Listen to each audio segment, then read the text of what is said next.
纽约会客室由 Chase 赞助播出。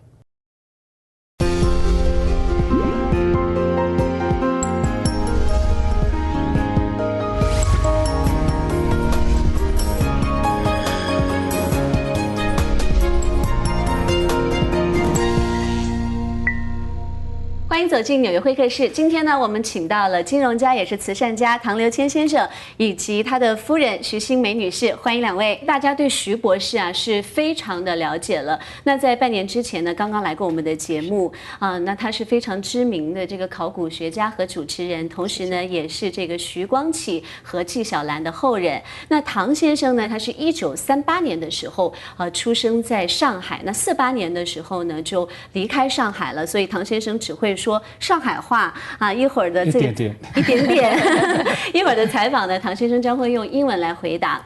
唐先生是11岁的时候来到美国留学，高中呢是毕业于全美排名第1的菲利普斯高中，之后呢就在耶鲁大学获得了学士学位和哈佛大学的工商管理硕士学位。1970年的时候呢，他创建了自己的公司，那这也是美国历史上第一家上市的私募基金公司，对不对？那唐先生同时也是非常热衷于公益事业哈，已经捐赠了超过这个2亿美金的善款，同时呢也是纽约大都会博物馆的第1位亚裔董事。那就在不久之前，唐先生和徐博士一起这个赞助并且主办的大型展览“美籍华人”，这个叫是排斥与包容展览，是在纽约的历史博物馆开幕了啊。那这也是第一次在这个美国主流的博物馆举行这样关于美籍华人的展览。哈，那 Mr. Tang, what motivated you to put on this exhibition? Well, I think that the story of Chinese in America is of course, very important to me because I came here as a little boy and have become part of this American society, if you will. So for me, it was important that this story be told, and especially that it be told in a very established American institutions, such as the New York Historical Society. 徐博士哈，那你们这一次展览的话，是大概筹备了多长的时间？大概筹备了，一开始大概是3年多前，3年半，那么长时间。第一次那个 Louis Mirror 就是这个 New York Historical Society 的 President，最早是跟我先生一起商量这个展览的，然后我是大概1年半之前才开始帮助他们筹备。那看来这个跨度的时间是非常长了。那你们有没有就是说做一些什么考证方面的工作？考证大部分是我来做因为我是个学者，对。但是最早的这个 idea， 因为本来一开始这个主题是只是排斥，没有包容，so only exclusion, not inclusion. And my husband is the one who planted the seed, the idea that this exhibition, the story, 这个故事，中国美籍华人的故事，也是包容的故事。所以是唐先生有了这个主意哈。那 Mr. Tang, the theme is exclusion and inclusion. Yes. How do you plan to present this theme? Well, I think that the inclusion story really goes back to the mid-1800s when in actually 1872 China sent a education mission to America in order to have these very young boys, they were from 10 to 14-year-olds, they were sent in order to learn about Western science, technology, and also Western ways in order to return to China to help modernize what at that time was a very backward country. So these kids were sent, 120 of them, when they were only 10 to 14 years old, to live in America and to study. And this led to, if you will, a steady stream of Chinese students to come and study here. And I think these students were very well accepted by America and given the opportunity to go to the best schools. And as a result, many of them returned to China and really helped to modernize China. The fact that America was so welcoming of these students, I think, is really the story of inclusion. And today, there are 270,000 Chinese students studying here in America. They're being welcomed, they're educated. Some of them will end up staying in this country and becoming Chinese Americans like me, if you will. Your opening speech for the exhibition was very touching and profound. You talked about the earliest days when Chinese students started coming to the U.S. to study. Yes. And you mentioned the connection with your family's roots in this country. Could you also share some family stories with our audience? Well, I always wondered why my parents felt comfortable in sending me by myself to come to this country when I was only 11. And I spoke no English. And later on, I was to learn that there's a history of pattern, if you will, that first of all, my father came here as a college student. He received what's known as a Boxer Indemnity Scholarship to study, and so he graduated from MIT. But a generation earlier, my mother's father, my maternal grandfather, at the age of 11, was sent as part of that educational mission by China to study in Massachusetts.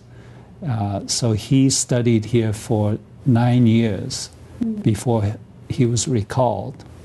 And so there's a history in my family, if you will, that there's a trust that America would welcome a young boy to study here and to learn the ways of the country.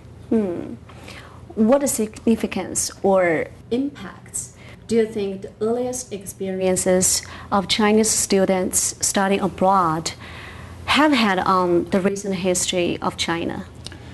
Well, these 120 young men, when they went back to China, many of them ended up in the modernization effort for China. For example, several of them were the ones that really built many of the early railroads of China. Or, for example, I think they were involved in the telegraph, which was the fastest way of communications at the time, in shipping, and many of them actually helped to build the initial Chinese Navy. And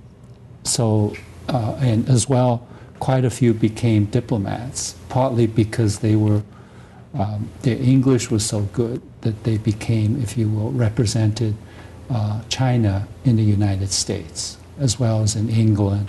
Many of them also learned European languages and became diplomats there as well. 徐博士哈，因为您也是在美国这个读了博士哈，之前其实也是到美国移民的时候也得上学，对不对？那您是如何体验这个教育是包容性这个主题的？其实我的经验跟这些最早留美这些幼童有点不大一样，因为我们上次也谈过，我来不是念工商的，对，我来是念考古的，所以说，而且我那时候也谈到，半年前我也谈到，因为我是15岁来，快15岁的时候来，所以对我来说，我刚来美国的时候，我只是很好奇，我说为什么我往左看往右看，我说为什么大家长得不像我？而不是我长得不像他们，所以对我来说，我自己一直以包容的心情来美国求学，而且可能是因为这个缘故，我觉得我的老师们、我的同学们也是以包容的心情，我们是以宇宙观，来，我不想说是容纳，因为我觉得我们都是人，我们互相交流，所以我觉得在教育上，这包容是最重要的一个价值。而且尤其在美国求学，因为我刚来的时候，我最想念的其实是希腊考古、希腊罗马考古。我其实我的第二，您对那个感兴趣那个阶段。对啊，我一直对考古很有兴趣，而且我的第二语言其实不是英文，我第二语言是古拉丁文。哇，你想想看，在天下哪一个国家，一个连英文都不会说的一个小女孩，我说我要学拉丁，我学校就让我学拉丁文啊，就是能够体现这种教育是包容性哈，对这种华人的这种接纳。对。那刚才呢，我们也有听到这个唐先生呢为我们讲他家族的故事哈。那唐先生的外公呢，唐先生之前有介绍过了，是最早的由清政府派来的这个留学的幼童之一啊。当时是有120位这个留学生，小留学生。那1881年的时候呢，他回到了中国，在清政府担任要职，那官居2品。那同时呢，他也是这个宋氏3姐妹的姨父，对不对？好像之后也帮助他们有留学过。他之后回到中国之后呢，还经常带团来美国考察。那唐先生的这个父亲是非常著名的纺织大王唐星海先生，哥哥呢是香港联亚集团的主席唐继谦先生。可以说唐先生有一个非常显赫的家庭背景哈。Mr. Tang, what kind of influence did your family have on you? Well, my family, I think, always had a strong value system, especially in the idea that if a person is successful, that they had an obligation to contribute some of that success back to the community, which allowed them to be successful. And so there is a sense of participation in the community, if you will. And that was a very strong value system that was taught to me. 这里呢，我们也看到了一些您家族的这个老照片。这个是您外公对吧 ？Grandfather. Yes. Yeah. 这个是您啦。That's me in Shanghai. 在上海的时候，这个是大一点的时候。This is also in Shanghai. Yes. 这个也是您在上海。Those are my sisters. 他的兄弟姐妹。兄弟姐妹哦，是兄弟姐妹。That is a picture of a crew rowing at Andover, the school that I went to, Phillips Academy in Andover, Massachusetts. 菲利普斯高中。Yes. 这张照片里面都有谁呀？That's a family. I can't quite see my grandparents, I think. 哦，这一张呢？这一张是 These would be again my grandparents. 就是外公那一边的，对不对 Are you maternal side or the paternal side? I think that's paternal side.？Paternal. This is a picture of a party for children at someone's house in Shanghai. 大家族。好，那唐先生和许博士哈，更多的话题我们留到下半段再说，让我们先休息一下。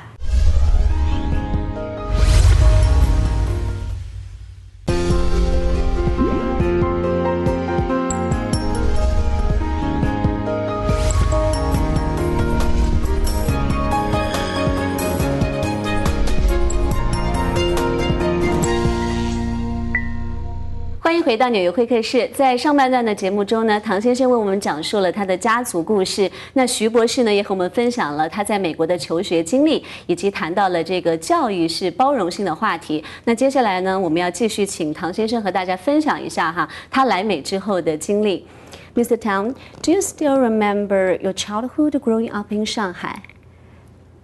Some, yes, from maybe 1943 on. When you first came to the United States at a young age of 11, did you feel like you were being welcomed into the society or rather being excluded? I was always the only Chinese, and so people were curious at the schools that I went to, and they were generally very friendly to me and They helped me with my English, for example. Other students, when the teacher spoke in English, I wouldn't understand. And then I would pull on the pigtail of a girl in front of me, and she would turn around and try to explain to me what the teacher was talking about. So they were very friendly. When did you first truly feel that you have had been integrated into the American society? This was about 6 years after I came here. The first 4 years, I was struggling to learn English. At that age, of course, it's much easier to learn English for me. And then by the 6th year or so, I was at Andover, Phillips Academy at Andover, which is a very challenging school, if you will, in terms of its academics. The best school.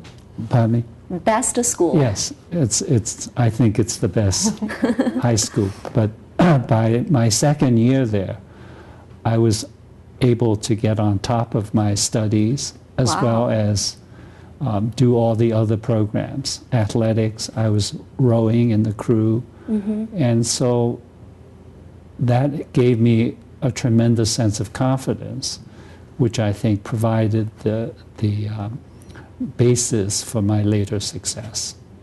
And I realized that I could succeed in this country.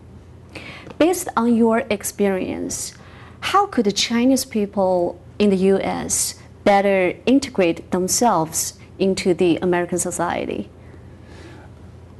Well, I think through participation, if you will, there are lots of activities in addition to studies or work.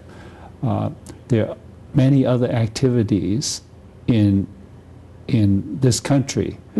A lot of things are not done by the government, if you will. They're actually done by organizations that consist of volunteers, private organizations, civic organizations, if you will. Many of the museums, schools are all privately supported, and with volunteers as well as with donations. So I think this is the way to integrate, if you will, to become part of the civil society, as well as doing, of course, your work or studies, if you will. Okay. As early as 60s, you had already started working on Wall Street and creating your own company.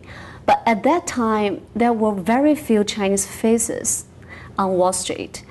So did you experience any type of discrimination or resistances based on your ethnicity? I think that at that time, in 1960s, Wall Street was just opening up as an industry. Before 1960s, if you will, the finance area was very rigid, if you will, and stable. But by the 60s, the field was really changing rapidly and opening up. And so by luck, if you will, I picked an industry which was much more open than perhaps some other areas in this country.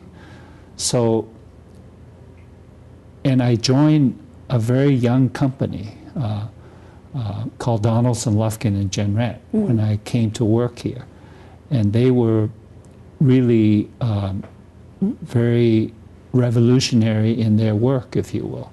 So they welcomed me in, and we did a lot of new things, which I think was accepted in the industry.